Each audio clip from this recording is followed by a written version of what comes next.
Grace and peace to you from God our Creator and our Lord and Savior, Jesus the Christ. Amen. So, Good Shepherd Sunday. Whenever I think of this Sunday, I'm always reminded of where my family and I used to live prior to moving to Christ the King Lutheran Church. It was a small little town, known to probably most of you have never heard of it, Oakland, California. Or at least our part was very small. Surrounded by San Leandro and Castro Valley, it was a part of Oakland that was a little village that was built in the 1930s. Cute and quaint, nestled into the hillside. And in being so, we had all sorts of wildlife that would come venturing through our little village. Beautiful trees and lots of wild grasses and flowers. Yes, lots of wild grasses and flowers that would turn into kindling for the next forest fire. So to combat this, the city would bring out, no, not lawnmowers or any other human-made equipment. Instead, they brought out sheep and goats to graze. And they would eat everything until there was nothing left except for dirt.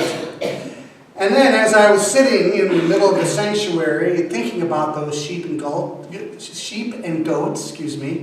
I thought, hark, this would be a great photo opportunity.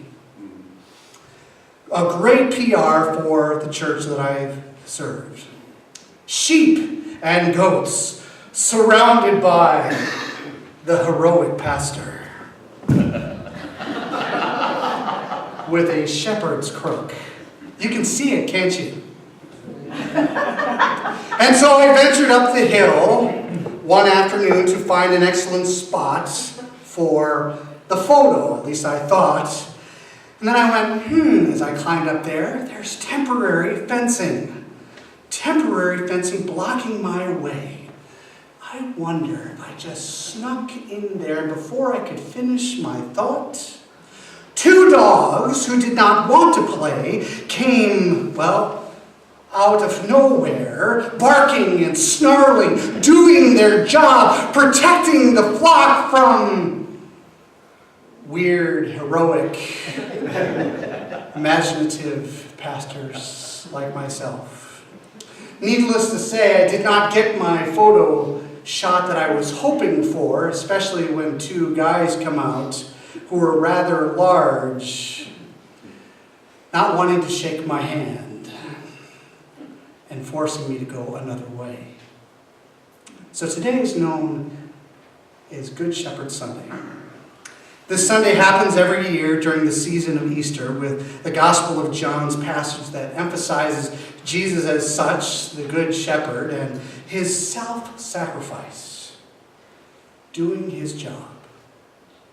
Verse 11, the Good Shepherd lays down his life for the sheep.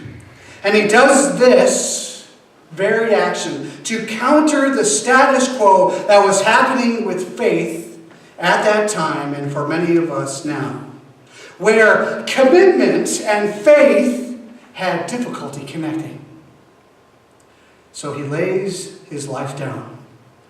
Yes, like a shepherd, gives his life, connects the dots to a cross for us, and to help us make a connection with the one who creates and loves us beyond our compassion, or beyond our comprehension.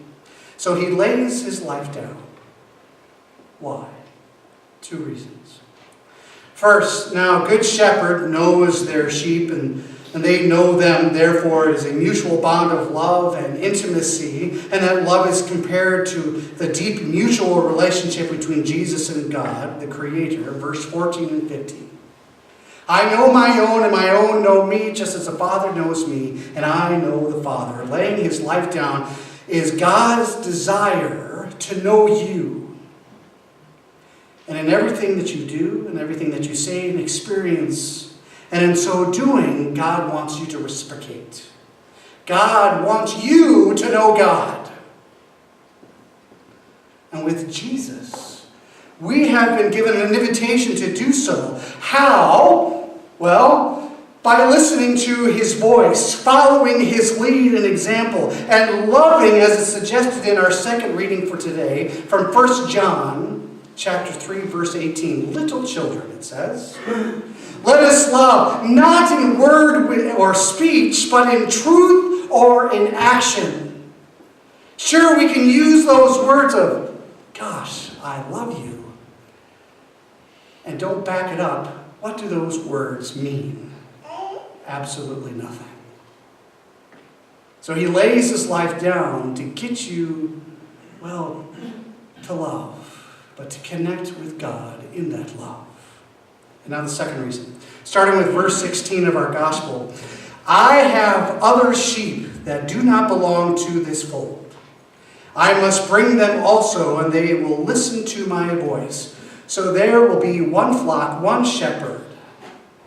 Now, as a believer, that sounds great to me. United under God's amazing embrace. Yet there are still millions upon billions of people who have not heard this message of God's love. Through Jesus, who laid his life down for all. So if there is one comment that drives me bananas, it is this. When people say this, I'm sorry, but I'm not religious. Have you heard that before? As if I need an apology for something that I don't need. For if I'm not religious either, for I'm not religious either, if I have God, all I have is a purpose. God is my meaning. God is my life. So the other day, someone said those same exact words. I'm not religious. And that apology came forth over the phone, and I responded, well, me either, unless you count brushing my teeth and tying my shoes, and then I'm a holy roller religious kind of guy. Silence on the other end. So if religion and being religious is not what we are being sought, or what is not sought after, what is? Far too many meaningful people pursue all sorts of venues to fulfill what is right in front of them. And these venues inevitably turn to, well, nothing. Venues such as material abundance, status in the eyes of others, power, to name just a few. Self-help books is a favorite of many. So on and so forth. And in these venues, a vicious circle is created when the result is always the same. Nothing. So let's seek some more of that stuff where nothing is all that we get, right? I'm not religious, people say. So what exactly are you looking for? I wish I could say that one time, and I'm sure I'm going to. Our response could be, how about God, the Good Shepherd, who lays right before you? So if there are so many sheep, people, who are looking, when was the last time you were the invitation? When was the last time that you were an invitation that witnessed to our Jesus, who was crucified, died, and was resurrected for your sake and for all of God's people, so that we will not fear death, find comfort, have our cup run over, have goodness and mercy follow all the days of our life forever? There is no need for searching when He's, right there so we can trip over Him. Right there. He's also right here. Loving you by every means necessary. He's doing His job. loving you. So when are you going to do yours?